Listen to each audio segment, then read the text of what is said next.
Hello everyone. I hope you all are fine. Today we will discuss about computer memory. Let's start with what is memory? Memory क्या है? जिस तरह से human being के पास अपना दिमाग होता है चीज़ों को याद रखने के लिए, ठीक उसी प्रकार कंप्यूटर के पास चीज़ों को स्टोर करने के लिए मेमोरी का यूज़ किया जाता है। यह वह डिवाइस होती है जो कंप्यूटर की इनपुट डिवाइस द्वारा प्राप्त इंस्ट्रक्शंस को कंप्यूटर में स्टोर करके रखता है। इसे कंप्यूटर की याददाश्त भी कहा जा सकता है। जिस प्रकार हम ह्यूमन अपनी चीज़ों को याद रखने के लिए अपने ब्रेन का यूज़ करते हैं, ठीक उसी प्रकार कंप्यूटर में डेटा को स्टोर रखने के लिए मेमोरी होती है। यह मेमोरी सीपीयू का सबसे इम्पोर्टेंट पार्ट होता है। इसे कंप्यूटर की मेन मेमोरी, इंटरनल मेमोरी या प्राइमरी मेमोरी भी कहते हैं। इन शॉर्ट, किसी भी इंस्ट्रक्शन, इंफॉर्मेशन या रिजल्ट को स्टोर करके रखना ही मेमोरी कहलाता है। कंप्यूटर में एक से अधिक मेमोरी होती है। हम उनको जनरली प्राइमरी या सेकेंडरी मेमोरी के रूप में कैटेगराइज कर सकते हैं। प्राइमरी मेमोरी वोलेटाइल तथा नॉन वोलेटाइल दोनों प्रकार की होती है। टेम्परेरी मेमोरी डेटा को टेम्परेरी बेसिस में कंप्यूटर के ऑन होने से लेकर ऑफ होने तक ही स्टोर रखते हैं। मीन्स कंप्यूटर के सडनली ऑफ होने पर या लाइट के चले जाने पर कंप्यूटर से डेटा डिलीट हो जाता है। परमानेंट मेमोरी आपके कंप्यूटर को स्टार्टिंग से लेकर के एंड तक स्टोर करने का काम करती है। इसमें कुछ बहुत ही यूजफुल फर्मवेयर होते हैं जो कंप्यूटर को बूट करने में हेल्प करते हैं। Now we will discuss about bit and byte. You know about bit and byte? Memory में स्टोर किया गया डेटा 0 या 1 के रूप में स्टोर होता है। 0 तथा 1 को कंबाइंड फॉर्म में बाइनरी डिजिट भी कहा जाता है। इन शॉर्ट, इन्हें बिट भी कह सकते हैं।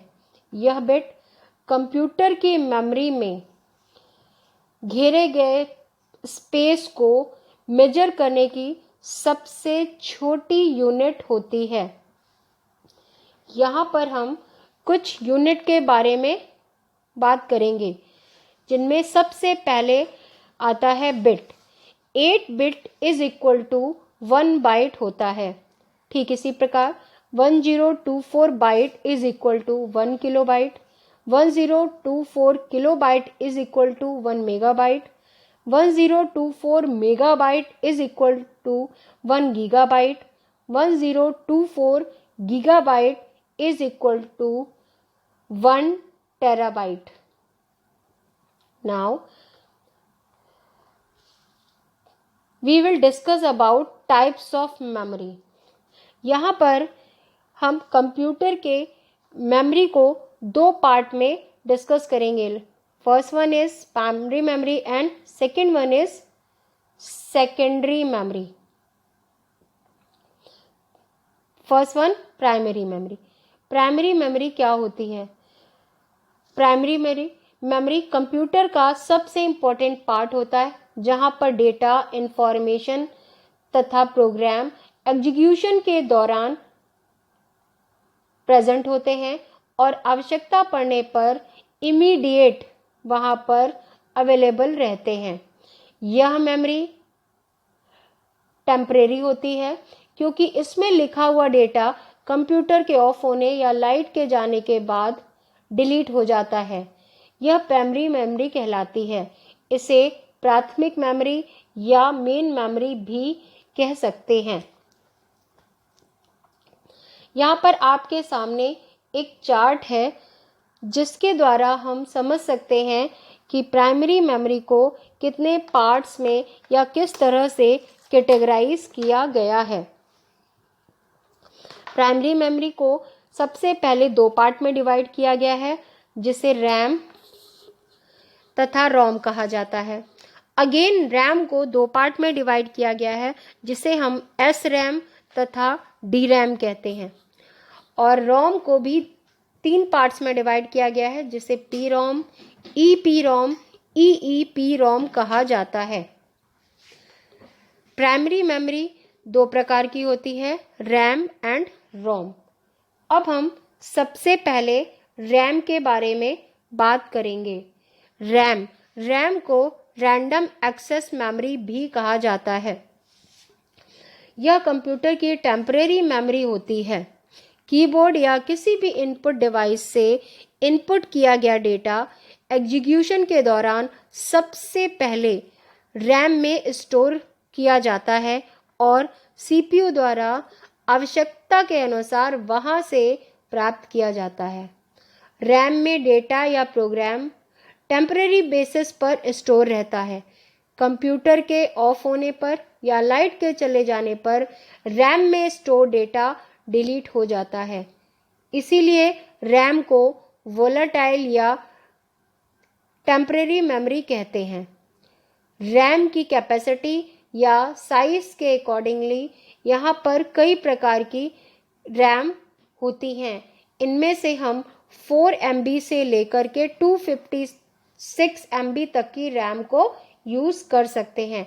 रैम को 3 टाइप्स में डिवाइड किया गया है: dynamic RAM, synchronised RAM and static RAM.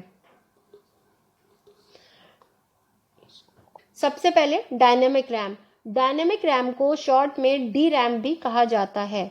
RAM में सबसे सिंपल डी रैम है तथा इसे जल्दी जल्दी रिफ्रेश करना पड़ता है, जिसकी वजह से यह स्पीड में बहुत स्लो होती है तथा इसमें को बार बार रिफ्रेश करते रहने की वजह से जो पहले लिखा हुआ डेटा होता है वह हर बार डिलीट हो जाता है।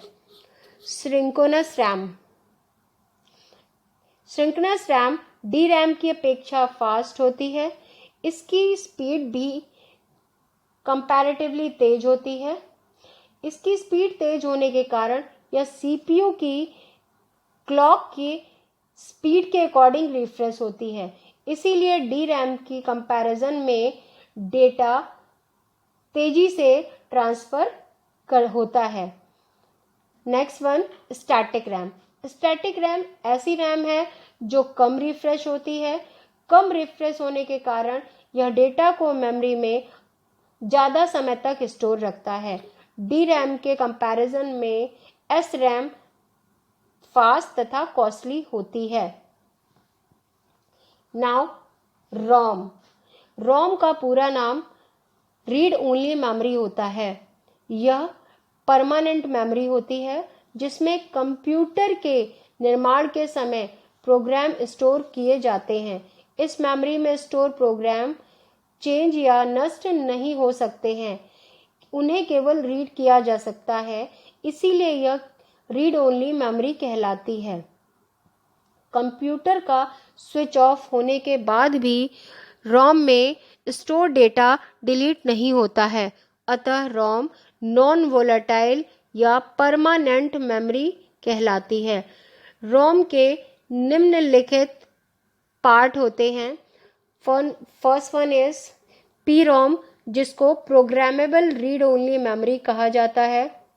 यह एक ऐसी मेमोरी है जिसमें एक बार डेटा स्टोर होने के बाद इसे इरेज या डिलीट नहीं किया जा सकता है और ना ही चेंज किया जा सकता है।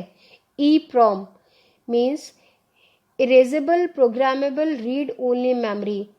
यह प्रोम की तरह ही होता है, लेकिन इसमें स्टोर डेटा प्रोग्राम को अल्ट्रावायलेट रेज के द्वारा ही डिलीट किया जा सकता है और नए प्रोग्राम स्टोर किए जा सकते हैं। EEPROM electrical programmable read only memory. यह एक न्यू टेक्निक मेमोरी होती है। EEPROM जिसमें मेमोरी व प्रोग्राम का को में स्टोर डेटा को इलेक्ट्रिकली ही इरेज किया जा सकता है। इन शॉर्ट, हम मेमोरी के कुछ पॉइंट्स को अगर देखें तो हम कह सकते हैं किसी भी इंस्ट्रक्शन, इंफॉर्मेशन या रिजल्ट्स को स्टोर करके रखना मेमोरी कहलाता है। मेमोरी सीपीयू का सबसे इम्पोर्टेंट पार्ट होता है। इसे कंप्यूटर की मेन मेमोरी, इंटरनल मेमोरी या प्राइमरी मेमोरी भी कहते हैं। रैम का full form random access memory होता है। रैंडम एक्सेस मेमोरी कंप्यूटर की टेम्परेरी मेमोरी होती है। रोम का full form read only memory होता है। रीड ओनली मेमोरी कंप्यूटर की परमानेंट मेमोरी होती है। नाउ सेकेंडरी मेमोरी, इस प्रकार की मेमोरी सीपीयू से बाहर होती है, इसीलिए इसे एक्सटर्नल या ऑक्सिलरी मेमोरी भी कहा जाता है। कंप्यूटर की प्राइमरी मेमोरी बहुत कॉस्टली होने तथा लाइट के ऑफ होने पर उसमें रखी ज़्यादातर इंफॉर्मेशन के डिलीट होने के कारण न तो हम उसे अपने अकॉर्डिंगली बढ़ा सकते हैं और ना ही उसमें कोई डेटा परमानेंटली स्टोर कर सकते हैं। इसीलिए हमें सेकेंडरी मेमोरी का यूज़ करना पड़ता है। इसकी कॉस्ट प्राइमरी मेमोरी के कंपैरिजन में बहुत कम और डेटा स्टोर करने की कैपेसिटी बहुत ज़्यादा होती है। इसमें एक ही कमी होती है कि इस मीडियम में डेटा को स्टोर करने तथा रीड करने में टाइम बहुत अधिक लगता है। इसलिए हम इसमें ऐसी सूचनाएं या इंफॉर्मेशन को स्टोर करते हैं जिन्हें लंबे समय तक हमें सेफ रखना हो तथा जिनकी आवश्यकता हमें बार बार नहीं पड़ती है। हम सेकेंडरी मेमोरी को अपनी नीड के अकॉर्डिंग किसी भी लिमिट तक बढ़ा सकते हैं। यह मेमोरी कुछ मैग्नेटिक इंस्ट्रूमेंट्स के रूप में होती है, जैसे floppy disc, hard disk, magnetic tape, CD ROM आदि। सेकेंडरी मेमोरी का यूज़ बैकअप के लिए किया जाता है।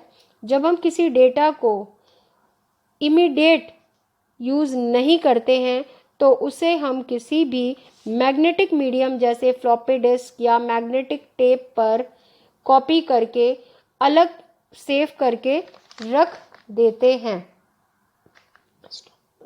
Now we will discuss about cache memory. ये भी एक डिफरेंट टाइप की मेमोरी होती है, जिसे इन जनरल थर्ड टाइप की मेमोरी भी कहा जाता है। यह एक विशेष प्रकार की फास्ट स्पीड की मेमोरी होती है जो कंप्यूटर की प्रोसेसिंग की स्पीड को बढ़ा देती है। सीपीयू की स्पीड बहुत ज़्यादा होती है, लेकिन रैम की स्पीड कम होने के कारण सीपीयू व रैम के बीच में डेटा के ट्रांसफ़र की स्पीड को मैनेज करने के लिए हम कैश मेमोरी का यूज़ करते हैं। कैश मेमोरी सीपीयू की स्पीड अधिक होने की वजह से वहाँ का डेटा लेकर के अपने पास स्टोर कर लेती है और आवश्यकता पड़ने पर रैम को आगे बढ़ाती है, जिससे इन दोनों के बीच में एक प्रॉपर कम्युनिकेशन एस्टैब्लिश हो जाता है और कंप्यूटर प्रॉपरली वर्क करता है। कैश मेमोरी साइज में बहुत छोटी होती है, लेकिन कंप्यूटर की मेन मेमोरी से बहुत ज़्यादा तेज होती है। इसे सीपीयू की मेमोरी भी कहा जाता है। जिन प्रोग्राम और इंस्ट्रक्शंस का बार बार यूज़ किया जाता है उनको कैश मेमोरी अपने अंदर सेफ रखती है। प्रोसेसर कोई भी डेटा प्रोसेस करने से पहले कैश मेमोरी को चेक करता है। अगर वह फाइल उसे वहाँ नहीं मिलती है तो वह उसके बाद रैम यानी प्राइमरी मेमोरी में चेक करता है। प्राइमरी मेमोरी और मेन मेमोरी में कैश मेमोरी का बहुत ही इम्पोर्टेंट रोल होता है। मेमोरी एक्सेस टाइम, मेमोरी की एक लोकेशन को रीड करने या लिखने में जो टाइम लगता है उसे मेमोरी एक्सेस टाइम कहते हैं। एक्सेस टाइम जितना कम होगा कंप्यूटर की स्पीड उतनी ही फास्ट होगी।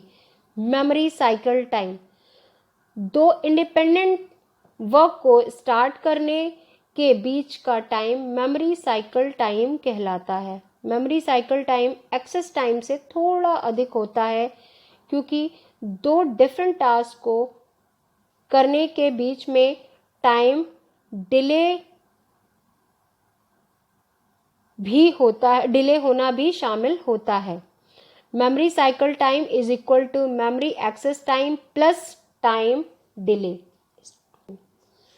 अब सबसे इम्पोर्टेंट चीज़ आती है कि कंप्यूटर के अंदर जो डेटा स्टोर होता है उसको हम कैसे एक्सेस कर सकते हैं, क्योंकि कंप्यूटर में डेटा अलग अलग जगहों पर स्टोर होता है। कंप्यूटर में स्टोर्ड इंफॉर्मेशन को एक्सेस करने, मेमोरी द्वारा रीड करने के मेथड को एक्सेस मेथड कहा जाता है। कंप्यूटर में एक्सेस मेथड एक प्रोग्राम या हार्डवेयर इंस्ट्रूमेंट है जो कंप्यूटर और आउटसाइडिंग डिवाइस जैसे hard disk, pen drive, memory card या अन्य स्टोरेज डिवाइस या डिस्प्ले टर्मिनल के बीच डेटा ट्रांसफर करता है। कंप्यूटर सिस्टम में किसी फाइल को एक्सेस करने के 3 प्रकार हैं: direct access, sequential access and index sequential access. First one, direct access method. इस मेथड में डेटा को किसी भी क्रम में प्राप्त किया जा सकता है एवं किसी भी क्रम में डेटा को स्टोर किया जा सकता है। इसकी डेटा एक्सेस करने की speed serial access means sequential access की टेक्निक की तुलना में फास्ट होती है। डायरेक्ट एक्सेस की नीड वहाँ होती है जहाँ आंकड़ों को किसी भी क्रम में प्राप्त करना पड़ता है, for example gramophone, audio cassettes आदि। Next, sequential access method. इस प्रोसेस में स्टोरेज डेटा को उसी क्रम में एक्सेस किया जाता है जिस क्रम में डेटा स्टोर किया जाता है। इस प्रोसेस को सीरियल एक्सेस मेथड भी कहते हैं। इसका यूज़ उन ऑर्गेनाइजेशंस में होता है जहां पर अधिक मात्रा में डेटा को स्टोर किया जाता है और उसको उसी क्रमानुसार काम में लिया जाता है। पुराने टाइम में यूज़ होने वाली ऑडियो एवं वीडियो टेप कैसेट में इसी मेथड का यूज़ किया जाता था। बड़ी बड़ी कंपनियों में डेटा का बैकअप लेने के लिए एवं उसको एक्सेस करने के लिए भी इस मेथड का यूज़ किया जाता है। And last one is index sequential access method. इसमें डायरेक्ट एक्सेस तथा सीक्वेंशियल एक्सेस मेथड दोनों को ऐड किया जाता है, मीन्स यह दोनों मेथड्स का कॉम्बिनेशन होता है। इसमें डेटा को सीक्वेंशियली स्टोर किया जाता है तथा उस डेटा को हम किसी भी सीरियल में प्राप्त कर सकते हैं, क्योंकि इसमें डेटा को स्टोर करते समय एक इंडेक्स तैयार किया जाता है। इस इंडेक्स में उस डेटा का सही एड्रेस होता है जिसकी हेल्प से हम उस डेटा को देख सकते हैं। यह बुक में इंडेक्स पेज की तरह होता है। इसमें डेटा का एड्रेस ढूंढने में ज़्यादा टाइम नहीं लगता है। फॉर एग्जाम्पल, डॉक्टर शर्मा का रूम पता करने के लिए किसी बिल्डिंग की डायरेक्टरी या इंडेक्स देखते हैं तो उस फ्लोर और रूम का नंबर पता करेंगे। इस तरीके से सारे रिकॉर्ड सीरियल में लगे होते हैं तथा इंडेक्स टेबल का यूज़ सारे रिकॉर्ड्स जल्दी प्राप्त करने के लिए किया जाता है। इस तरीके में रिकॉर्ड तो किसी भी प्रकार से स्टोर किया जा सकता है, परंतु सारे रिकॉर्ड इंडेक्स टेबल में सीरियल वाइज लगे होते हैं। That is all for today. Please stay safe, stay home, and next material will be provided in next video. So please subscribe my channel. Thank you.